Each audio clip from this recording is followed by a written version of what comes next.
Assalamualaikum warahmatullahi wabarakatuh. Saya Imelda Musdalifah, NIM 2102008, Program Studi Agroteknologi. Judul video praktikum kali ini adalah kurva sigmoid dengan dosen pengampu Ibu Salmiati MPD PhD. Tujuan dari praktikum ini ialah untuk mengetahui laju pertumbuhan tanaman dan besarnya daun serta sigmoid pertumbuhan. Laju pertumbuhan suatu tumbuhan atau bagiannya berubah menurut waktu. Oleh karena itu, bila laju tumbuh digambarkan dengan suatu grafik dengan laju tumbuh ordinat dan waktu pada waktu absisi, maka grafik itu merupakan suatu kurva berbentuk S atau kurva sigmoid.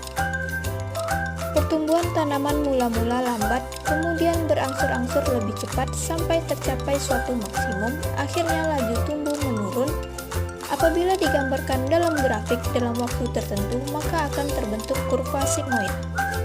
Alat dan bahan yang digunakan dalam praktikum ini yaitu cangkul, alat tulis, kamera, polybag, tanah, air, dan biji kacang merah. Cara kerja dari praktikum ini yaitu siapkan alat dan bahan yang diperlukan, ambil tanah lalu masukkan ke dalam polybag. Setelah itu rendam benih kacang merah yang akan digunakan. Kemudian buat lubang tanam pada polybag untuk 10 benih yang akan ditanam. Dari 10 benih yang ditanam, hanya 1 benih yang tumbuh. Selebihnya tidak tumbuh dikarenakan ada benih yang busuk dan disebabkan oleh faktor lainnya. Pengamatan dilakukan setiap 2 hari dengan mengukur tinggi tanaman, jumlah daun, dan lebar daun kiri kanan.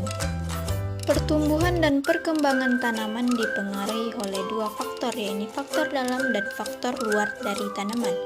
Faktor dalam sering digambarkan sebagai kemampuan genetis yang dimiliki suatu tanaman, sedangkan faktor luar adalah faktor yang berasal dari luar tanaman seperti faktor lingkungan.